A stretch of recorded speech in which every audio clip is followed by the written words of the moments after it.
ushme që të dëpërtojmë të çdo qytetar, qytetarët kanë arrit me po vizionin e Bedir Hamzës, jem duke shpalos programin tonë, edhe për zhvillim ekonomik, edhe për shëndetësi, edhe për arsim, edhe për mirëqenien e qytetarëve, është ministri i vetëm që ka ngrit pagat në Kosovë me 50%. Dhe është i vetmi për i kandidatëve ngarë që premton rritjet të pagave dhe pensioneve për 50%, për të gjitha kategoritë, për mirësimin e mirëqenies, largimin e TVSH-s për energjinë elektrike, uljen e TVSH-s për produktet esenciale, që kosto e jetesës tjetë më e lirë dhe rritjen e pagave me qëllim të përmirësimit të cilësisë e jetesës qytetarëve. Neve po na ikun rinjia për çdo ditë, qytetarët tonë po na ikun për çdo ditë, sepse nuk ka pas një vizion që ata mi ju ofru një alternativë, një jetesë më të mirë e cila është rëndu në vitet e fundit. E përmenin se 8 dhjetorin si kërkesë dhe strategji e zotit Kurti. Nëse ky ka arrit me su deri në fund strategjinë e vet në 8 dhjetor,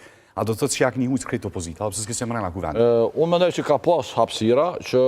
Aja ka se tek i fundit e pra përfiton nëse... Ka pas disa hapësira që partitë parlamentare s'pequj opozitë, sepse krejt kanë qenë partitë parlamentare, vetëvendosja ka qenë partia e parë, ndërsa partia demokratike 2, LDK 3, AK 4 dhe në kështu me radhë. Pra, krejt kanë qenë parti parlamentare, sepse s'ka pas shumicë parlamentare që dikush me thonë unë jam mazhoronse e tjetër është opozita. Pra, krejt kanë qenë parti parlamentare, mendoj që ka pas mundësi që të ketë më shumë dinamizëm, më shumë aktivitet, edhe nëse s'ka pas mundësi që në ato seancat konstituive të ketë debat në seancën e parlamentit, mirë po janë gjithmonë mundësitë dhe rrugë tjera që mi i promovu ide tua për një Kosovë ma stabile. Që kjo stabiliteti institucional i shkaktu nga Kurti, se da po flasim për strategjinë e tij, pra është një stabilitet institucional i prodhu nga Kurti, ka ndiku në një përçarje të madhe të qytetarëve, në konflikte e akuza herë ndaj opozitës, ish opozitës e partive tjera parlamentare, herë ndaj medjave, herë ndaj bashkësisë ndërkombëtare, pra në një situatë ku vetëm është prodhu krizë për me mbjetu politikisht. Mos harroni që edhe sot zoti Kurti e mban detyrën e kryeministit kundërshtim me kushtetutën, sepse do duhet ta lënë ta detyrë momentin që është mbështetur si deputet. Si ke pa rolin e presidentit në këtë situatë gjatë blokadës? Ne mbështetëse e Kurtit, e cila i ka shërbyer në momentet që ati ju ka dashur. Bek, çka nëse na përsëritet rezultati i njëjtë? Nuk mund përsëritet, rezultati do të ndryshojë.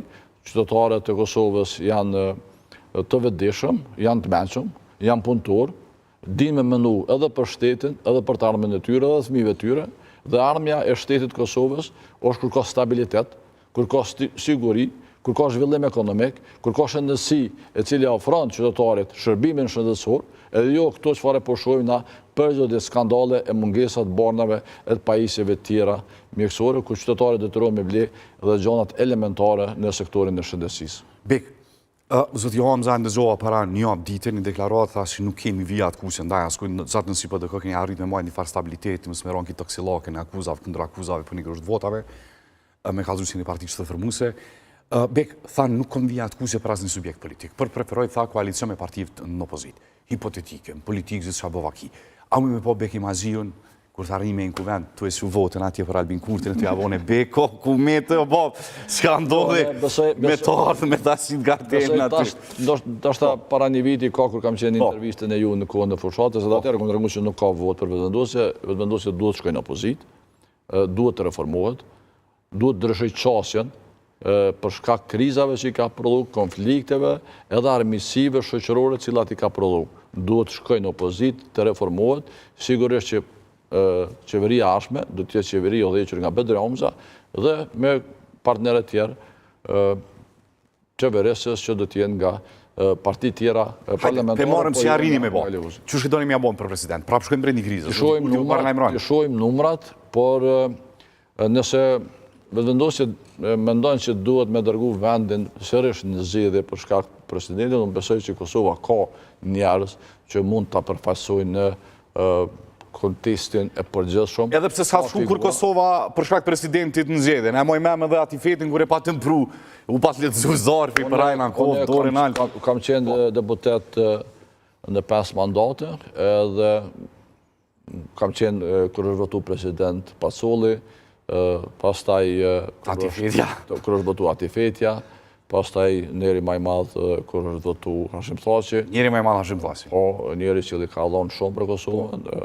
ati themeltar i Republikës Kosovë. Ta këna keni përzi, lidhe këja po thët ati themeltar për Ibrahim Rogove, një tash ja pas kishtu edhe ati themeltar i Republikës, tash na vesni bjojena, dy babas, vetë vendosë që api thojnë Albin Baba, problem? Shqyqo, na nuk mundum ja mohu kontributin askujt, po. Asë Ibrahim Rogoves për kontributin e ti në politikën paqësore, po në librat të historisë, që është mësu Ismail Qemali, mësot sëtë Ismail Qemali, që e ka shpallë pavarësin në Shqipërisë, njëjtë mësot libra që Hashim Thaçi e ka shpallë pavarësin e Kosovës. Po thunë si libra përdojmë shtidhe Albin Kurti për personalitetin e Veriut. Po, libra të historisë. Sa i përket Veriut, unë mendoj që atje me Bedre Hamzën, siguria dhe suvereniteti do të rritet edhe më shumë.